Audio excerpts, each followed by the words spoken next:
Halo teman-teman santuy sekalian, balik lagi pada rekap pendekar pedang ular emas bagian ke-7.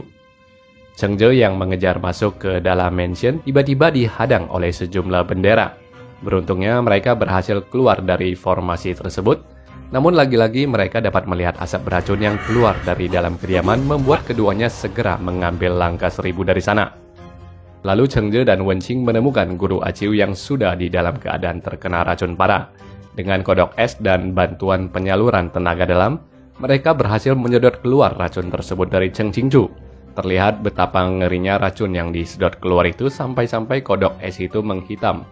Kemudian kodok es ini melepaskan racunnya di dalam sebuah mangkok berisi air. Sementara itu, Tuan San memohon kepada An Qianjing untuk membantunya menangkap pencuri yang terus-terusan mencuri uang kas kerajaan yang dijaganya itu. Maka itu An Qianjing pun standby di gudang penyimpanan emas Tuan San, di mana dia berhasil menangkap basah 2 orang penyusup yang mencuri di sana. Dengan cepat pencuri itu melarikan diri sambil dikejar oleh An Qianjing. Pengejaran An Qianjing ini tiba-tiba dihadang oleh seorang lelaki yang menangkap ular emas di bagian cerita sebelumnya, sehingga terjadilah duel di antara mereka.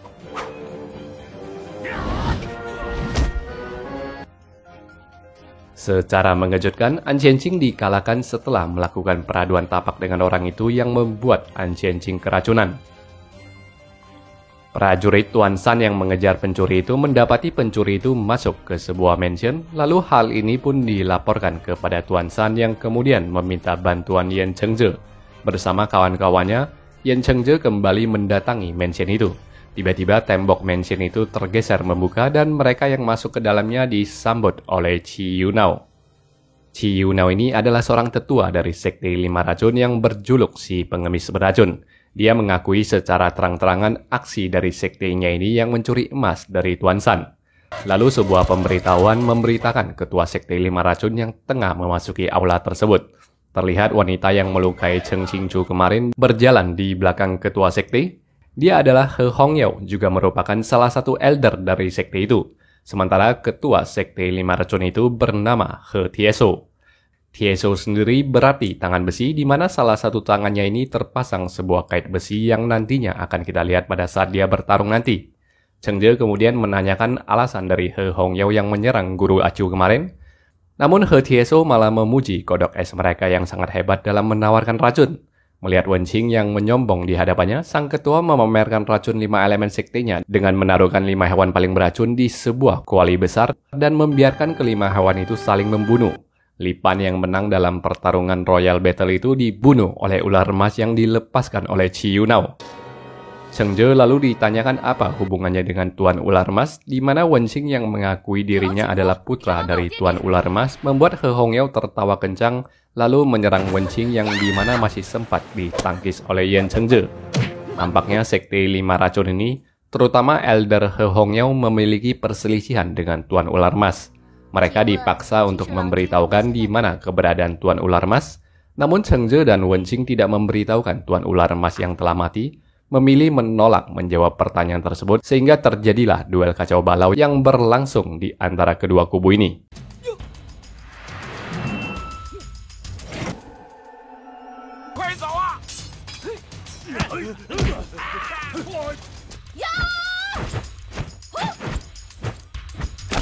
Chengzhe tak berhasil membujuk He Tieso yang keras kepala ini untuk berunding, sehingga pertarungan kembali berlanjut, di mana pada momen selanjutnya Chengzhe malah terkena semburan asap beracun dari He Tieso.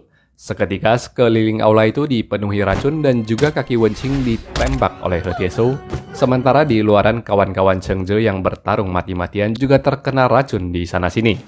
Meskipun cukup kritis, Chengzhe berhasil membawa teman-temannya kabur dari markas Sekte 5 Racun itu.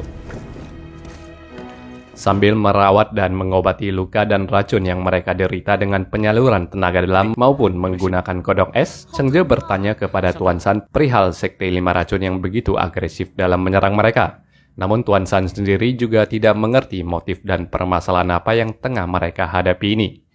Sementara itu, He Tieso dan bibinya He Hongyao mencurigai Yan Chengzhe adalah murid dari Tuan Ular Emas, yang tampaknya Tuan Ular Emas ini memiliki sebuah kaitan dengan sekte mereka. He Hongyao menyarankan keponakannya untuk menangkap dan membunuh Wenqing yang adalah anak dari Tuan Ular Emas.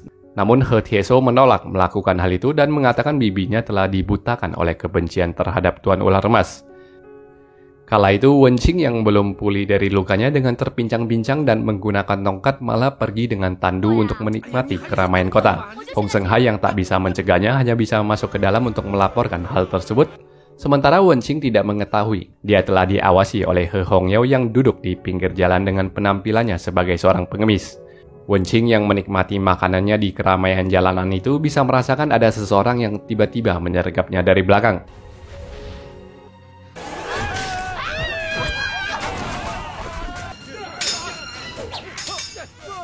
Untungnya Cheng Zhe yang mendapatkan laporan dari Hong Senghai berhasil menyusul ke sana dan mengusir He Hongyao dari sana.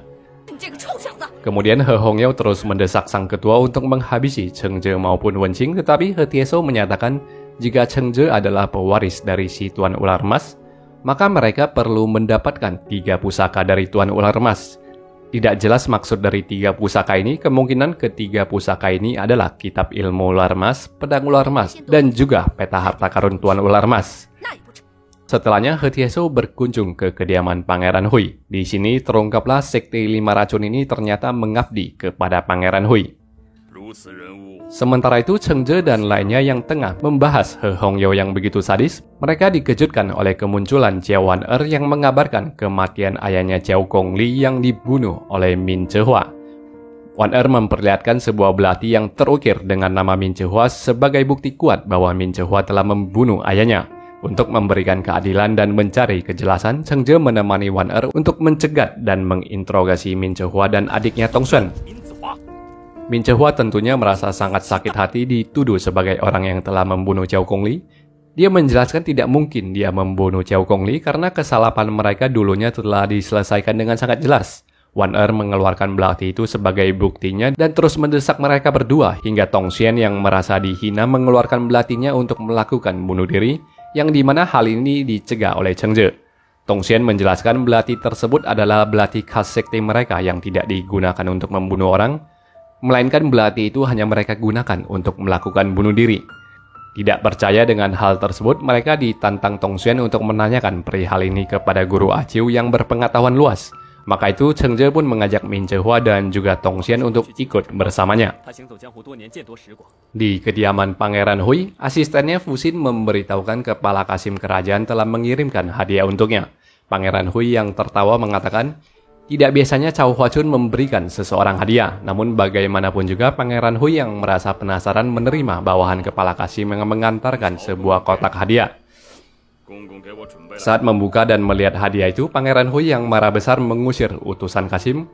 Lalu dia memberitahu Fuxin bahwa hadiah dari kepala Kasim itu merupakan sebuah pesan agar dia merebut tahta dari Kaisar Chongzhen. Utusan yang keluar dari sana memberitahukan Cao Huachun bahwa dia telah melakukan tugasnya, dan Cao Huachun yang dulunya memimpin An Qianqing untuk membunuh keluarga Yan Chonghuan ini pun tertawa dengan puas. Bertemu dengan Cheng Qingzhu, Guru Aciu menjelaskan sejarah belati dari sekte Xiantu ini memang digunakan sebagai sebuah alat bunuh diri saja. Dia yakin ada orang lain yang membunuh ayah Wan-er dan sengaja meninggalkan belati yang dicuri dari Min Zhehua ini untuk melakukan adu domba. Mendengarkan penjelasan itu dan merasa malu dengan tuduhannya sebelumnya, Jiao Wan-er meminta maaf kepada Min Zhehua dan juga Tong Xuan. Tong Xuan lalu mengatakan tujuan mereka ke ibu kota ini adalah untuk mencari ketua mereka yang diduga diculik oleh sekte 5 racun. He Tieso sementara itu memberikan arahan kepada semua anggotanya untuk memberikan pelajaran kepada Yan Chengzhe. Ketika Yan Chengzhe mengantar Wan-er untuk pulang sambil berjanji dia akan membantu menemukan pelaku pembunuhan ayahnya, Chengzhe melihat sosok He Tieso yang ada di sekitaran. Dia mengejarnya dan sempat bertarung dengannya untuk sesaat. Namun melihat He Tieso yang tampaknya hanya memancingnya, Chengzhe yang segera kembali ke tempatnya malah tetap dicegat. Hal ini memaksa Chengzhe menggunakan jurus pedang ular emasnya yang mematahkan kait besi lawannya. Sesampainya di rumah, Chengzhe telah mendapati semua orang di sana telah terluka dan terkena racun, di mana Wen Qing juga dikabarkan telah diculik oleh orang-orang dari sekte 5 racun, sehingga dia pun berangkat untuk menyelamatkan Qing Qing. Di sana, He Hongyao melampiaskan amarahnya dengan menampar Wen Qing berkali-kali. Saat Cheng Zhe tiba ke mansion itu, dia menghajar dan menotok semua prajurit sekte 5 racun yang menghadapinya. Sayangnya Cheng Zhe tidak bisa menemukan Wen Qing dan para petinggi 5 racun di sana. Rupanya Wen Qing dibawa dan dititipkan He Tieso ke kediaman Pangeran Hui. Fu Xin yang mengundangnya masuk ke dalam memperkenalkannya dengan 5 kakek keluarga Wen yang ternyata kelima kakek ini juga diundang untuk bekerja kepada Pangeran Hui. Cheng Zhe yang kembali mendapati Wan Er yang juga balik ke sana untuk merawat mereka-mereka yang terluka. Sedangkan He Tieso dan kedua petingginya yang balik ke markas mendapatkan semua prajuritnya tidak bisa bergerak ditotok oleh Cheng Zhe. He Tieso tidak mampu membuka totokan Cheng Zhe yang dahsyat. Totokan khas Hwasan yang diperkuat dengan tenaga dalam ini memang hanya bisa dibuka oleh orang-orang Hwasan. Kalaupun tidak dibuka, dalam jangka waktu tertentu mereka dapat bergerak kembali tetapi efeknya mereka bisa menjadi lumpuh seperti yang kita lihat di bagian cerita sebelumnya saat Cheng Zhe menggunakan totokannya untuk mengancam 5 orang kakek Wen. Sementara itu, Tuan San yang melakukan pelacakan informasi terhadap Sekte 5 Racun mendapati temuan yang cukup mengejutkan dan memberitahukan hal ini kepada Cheng Zhe, bahwasanya mansion yang ditempati oleh Sekte 5 Racun ini adalah properti milik Pangeran Hui. Mereka lalu berkesimpulan Sekte 5 Racun ini bekerja untuk Pangeran Hui, di mana hal ini membuka sebuah pertanyaan baru, kenapa Pangeran Hui yang adalah paman kaisar harus mencuri emas dari kerajaan? Perselisihan internal di Sekte 5 Racun semakin meruncing di antara He Hongyao dengan sang ketua. He Hongyao tampaknya sangat membenci Tuan Ular Emas dan selalu menyarankan agar keponakannya membunuh Cheng Zhe maupun Wen Qing, tetapi He Tieso malah ingin mengembalikan Wen Qing agar meminta Cheng Zhe membuka totokan prajurit mereka. Dia tidak melihat keuntungan yang bisa mereka dapatkan dari membunuh Cheng Zhe maupun Wen Qing karena itu hanyalah agenda pribadi dari sang bibi, sementara kepentingan sekte mereka adalah mendapatkan 3 pusaka dari Tuan Ular Emas. Setelahnya, He Hongyao yang tidak senang lalu mengompori rekannya Qi Yunao agar menantang keponakannya sendiri. He Hongyao lalu menculik Tuan San. Mayatnya Tuan San lalu dilemparkan ke kediaman Cheng Zhe.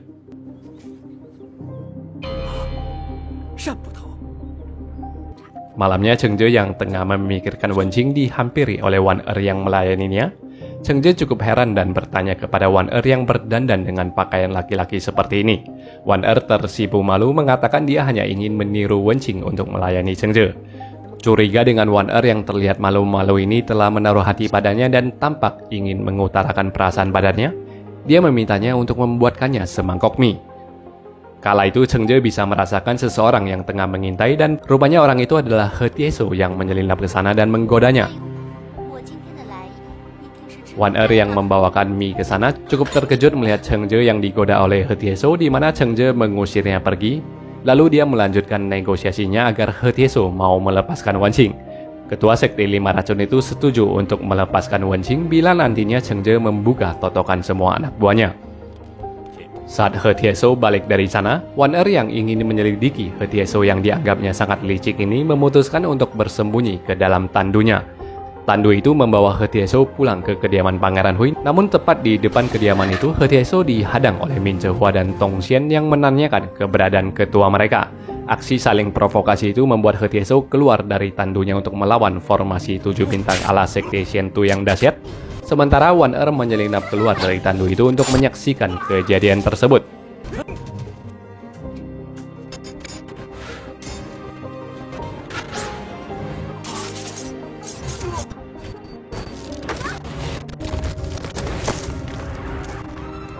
Meski terluka, He Tieso yang tidak mau menyerah menyeret seseorang dari mereka dengan kaitnya. Kemudian orang-orang yang keluar dari kediaman Pangeran Hui membuat Min Zhehua dan rekan-rekannya melarikan diri. Lantas, He Tieso yang terluka memuntahkan darah. Wan Er pun memberitahukan apa yang dia lihat kepada Cheng Zhe, bahwasanya kelima kakek Wen dan juga Sekte 5 Racun yang tinggal di kediaman Pangeran Hui. Mereka menduga Wen Qing bisa saja disekap di kediaman Pangeran Hui, maka itu di malam itu juga Cheng Zhe menyelinap ke sana. Aksinya itu ketahuan dan langsung dikonfrontasi oleh para kakek Wen. Pangeran Hui yang muncul di sana mengajak Yan Cheng Zhe untuk berbicara empat mata. Sang pangeran lalu menceritakan dirinya yang mengagumi ayah Cheng Zhe. Dia menyayangkan ayah Cheng Zhe yang telah dibunuh oleh keponakannya Kaisar Chongzhen. Menurut Pangeran Hui, Chongzhen adalah kaisar yang sangat paranoid dan tidak becus dalam mengurus negara sehingga membuat kekacauan dan kesengsaraan di mana-mana. Dia mengajak Cheng Zhe untuk bekerja sama dengannya. di mana dia akan membantu menyelinapkan Chengzhe ke dalam istana untuk membunuh Chongzhen. Kemudian dialah yang akan naik tahta untuk menjadi kaisar, menenteramkan kembali negara yang kacau balau ini, mengembalikan wibawa dinasti Ming, serta pastinya dia akan memulihkan nama baik ayah Chengzhe. Tak ingin gegabah menerima tawaran itu, Chengzhe meminta waktu untuk mempertimbangkannya. Dia juga meminta Pangeran Hui untuk melepaskan Wen Qing, tetapi Pangeran Hui mengaku dia tidak tahu menahu soal Wen Qing yang diculik oleh Sekte Lima Racun. Pangeran Hui berjanji dia akan menyelidiki soal Wen Qing. Jika memang benar Wen Qing ditangkap oleh He Tieso, maka dia pasti akan meminta ketua Sekte Lima Racun itu untuk mengembalikan Wen Qing. Esoknya, He Tieso yang tengah memulihkan lukanya dikunjungi oleh kakek kelima keluarga Wen. Kakek kelima ini ternyata cukup hidung belang. Dia menagih agar He Tieso berterima kasih padanya yang semalam telah membantunya mengusir Min Choa. Dia juga menawarkan dirinya untuk merawat luka dari He Tieso, tetapi He Tieso menolaknya dengan sopan. Sementara itu, Guru Aciu menyatakan pendapatnya soal kerjasama dengan Pangeran Hui. Menurutnya, Pangeran Hui hanya ingin memanfaatkan Chengzhe untuk naik tahta. Belum tentu sang pangeran akan menepati janjinya dengan memulihkan nama baik ayah Chengzhe setelahnya. Kalaupun Pangeran Hui naik tahta menggantikan Chongzhen, masih ada masalah-masalah lain seperti pemberontakan Yang Mulia Chuang dan juga penyerangan dari bangsa Manchu. Kesemuanya ini tidak akan bisa menyelesaikan permasalahan kompleks yang dialami oleh kerajaan Ming. Meskipun tidak berniat untuk bekerja sama, namun mereka merasa bisa memanfaatkan Pangeran Hui yang memiliki kekuasaan untuk menyelinapkan Chengzhe ke dalam istana dalam rangka membunuh Kaisar Chongzhen. Selain itu, mereka juga bisa sambil menyelidiki keberadaan Wen Qing di kediaman Pangeran Hui. Untuk itu, Chengzhe pun langsung menuju ke tempat pangeran dan menyatakan kesediaannya untuk bekerja sama. Sang pangeran mempertemukan Chengzhe dengan semua pesilat yang bekerja padanya. Lalu Chengzhe dan He Tieso pamit dari sana untuk menyelesaikan perselisihan pribadi mereka. He Tieso mengklaim bahwa 3 pusaka Tuan Ular Emas adalah milik sektenya. Maka itu dia meminta agar Chengzhe mengembalikan 3 pusaka itu. Chengzhe menolak memberikan pedang ular emas yang kini telah menjadi senjatanya, di mana dia masih bersedia untuk memberikan peta harta karun dari Tuan Ular Emas. Namun He Tieso yang ternyata tidak peduli dengan harta, dia menuntut agar Chengzhe mengajarkannya semua ilmu bela diri dari Tuan Ular Emas. Negosiasi itu tidak mencapai titik temu sehingga mereka setuju untuk bertemu dan berduel di sore harinya. Di istana kerajaan, Kaisar Chongzhen sedang dalam suasana hatinya yang baik. Dia mengunjungi permaisuri dan putrinya serta makan bersama mereka. Kasim Chow Hua Chun yang ke sana melaporkan bahwa kasus pencurian uang kas negara belumlah terselesaikan sampai sekarang. Hal ini membuat Chongzhen yang murka berhenti makan dan kembali ke ruang kerjanya. Di sana dia memberikan perintah untuk mengeksekusi menteri yang bertanggung jawab terhadap kas negara. Aciu yang kesal dengan ayahnya lalu kembali ke kediamannya dan melihat lukisan Chengzhe yang dia lukis dulunya. Dia memerintahkan agar pelayannya membakar lukisan tersebut. Baru sedikit terbakar, pelayannya yang merasa sayang menghentikan aksinya itu. Sebelum berangkat menemui Chengzhe, He Tieso kembali digoda oleh kakek kelima yang ingin menyentuh tangannya. Hal ini membuat He Tieso memberinya sedikit pelajaran dengan meracuninya. Lalu He Tieso memberitahukan metode untuk menawarkan racun itu dan dia memperingati agar kakek kelima untuk tidak mengganggunya lagi. Sore harinya, Chengzhe yang bertemu dengan He Tieso melangsungkan duel mereka.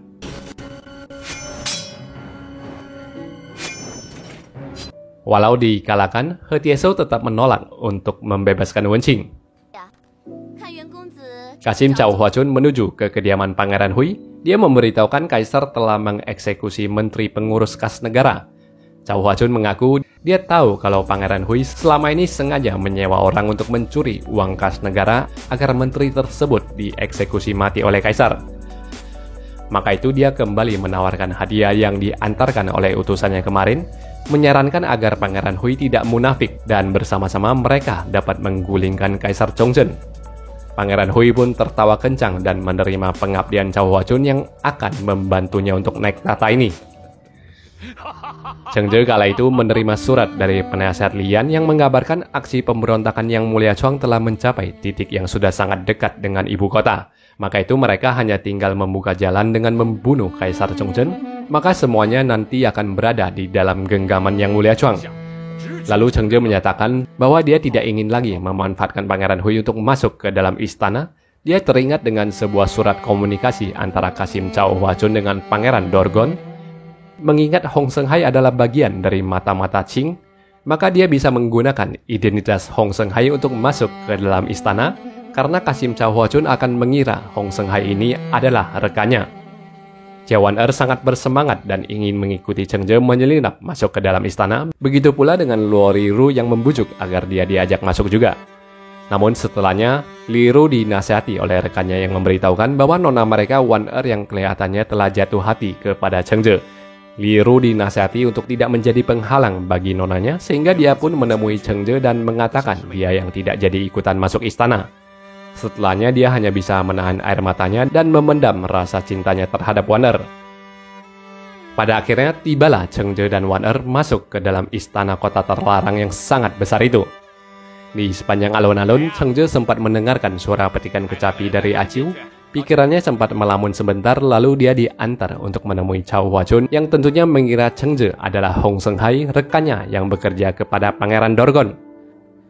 Chengje pun diantarnya ke salah satu sudut istana untuk beristirahat.